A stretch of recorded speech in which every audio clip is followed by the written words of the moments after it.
up everyone, and welcome to another movie review, and this time I am talking about Red 2, a sequel to, of course, Red, a movie I really enjoyed, and it was directed by the guy that did R.I.P.D., which is kind of weird because Red 2 came out the same weekend as R.I.P.D., which is directed by the guy that did Red 1, who didn't do Red 2, and also Ryan Reynolds from R.I.P.D.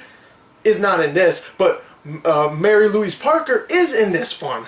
But Ryan Reynolds is also in Turbo. There's so many connections to movies from other movies that came out this week.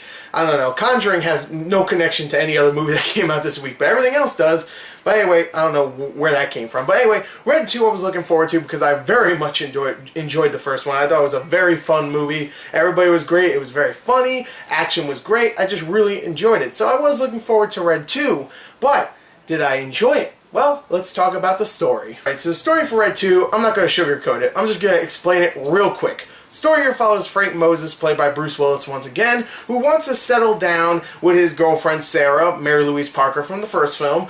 And he really just wants to settle down, but Sarah kind of, she wants to get back into the espionage, the CIA agent, the badass stuff. But he wants to settle down because he's had enough. But of course, the government, or CIA, comes back and tries to capture Frank Moses because they think he knows where a nuclear bomb is. Now, this nuclear bomb was made like 30 years ago, 30 years ago, and it was actually taken apart and then reassembled somewhere else, but they don't know where it is. And they think he knows where it is. He doesn't. He gets the gang back together. He gets John Malkovich, Helen Mirren, a bunch of other people, and they have to go and find out who made this bomb. They already know who made the bomb, but they have to go and find this person, played by Anthony Hopkins, find the bomb itself, kick some ass along the way, and that's the story. That's all I'm explaining. That's it. Well, the story itself does sound pretty simple. Maybe not, simple seeing that I explained it, but it is very simple if you think about it. But what the movie does, it's just very muddled and very confusing at times. They talk a lot in this film at times, and they just go from scene to scene, like, oh, we have to go here, and now they're there, and we have to go here, and now they're there. It's so jumbled and so confusing at times. I had no idea what was going on. They were just saying, now we have to go here, and I'm like, okay, fine. I don't know why. They probably explained it, but they did it in such a rushed way. I don't care. Just go there. I don't care. And it was just so rushed, and I don't know, I just did not care for the story, and even though the movie at times can have some pretty funny parts, for the most part, it's just not that funny, especially since, the first one was actually pretty damn funny. This one, I was like, oh, that's not that, or, oh, it was like chuckle-worthy, but it wasn't amusing me as much as the first film. So the story here is just very muddled, very confusing. Luckily, everybody's having a good time. Bruce Willis still seems like he's having a really fun time with Frank Moses. When it gets to the action, he's doing a damn good job, like he usually always does, and he's great there. Helen Mirren still as badass as ever. I mean, she is. She's a badass in this. Even though there's times where you can obviously tell she's not firing a gun or whatever. Just her holding a big-ass sniper, or just two guns while driving, shooting other cars.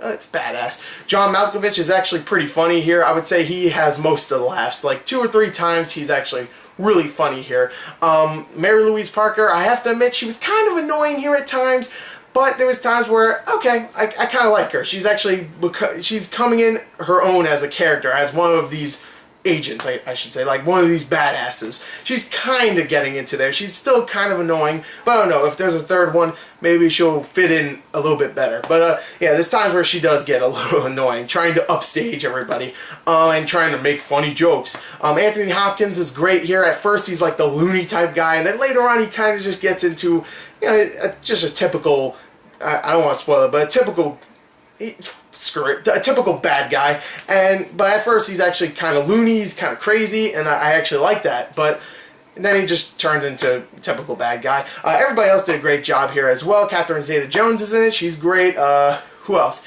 Everybody did a great job. Everybody's having a good time, and for the most part, I really enjoyed myself as well. For the most part, even though I didn't really understand what was going on in the plot sometimes, and it wasn't as funny as the first movie, there is some really good action here. Some really good set pieces. I really enjoyed some of the action, definitely, especially when Bruce Willis and, what's his name? Bong Hun Lee is in the film. He played Storm Shadow in G.I. Joe. He is a badass in this film. I forgot to mention him. He's actually great. He actually has personality. He actually made me laugh a couple times, and he's a badass. Whenever they have like a fight scene or just him alone, Bong Hun Lee has a fight scene, it's badass. So there's actually some really good action scenes here. There's a couple cool car chases. Special effects for the most part aren't that great, but you know what? They look okay, and it kind of fits the comedic just the comedic mode of the actual story. So overall, I think Red 2 is definitely not as good as the first one. It has some story problems. It's not as funny. Even though the action I think is really fun here, it's not as good as the first one. But I still enjoyed it for the most part. It's not great. At times it can get a little bit boring. But when I came out of the theater, I was like, okay, I'm happy. It's not as bad as some critics have been saying, just like I said about R.I.P.D. But I'm actually going to give this a little bit lower than R.I.P.D. because it was a little bit too long, too. It was like 2 hours long. It didn't need to be that long. It could have been 90 minutes. I would have been fine. So I'm going to give it a 25 out of 40. It's definitely not amazing, but it's fun. There you go. There's my review for Red 2. I hope you enjoyed it. Thank you, and goodbye.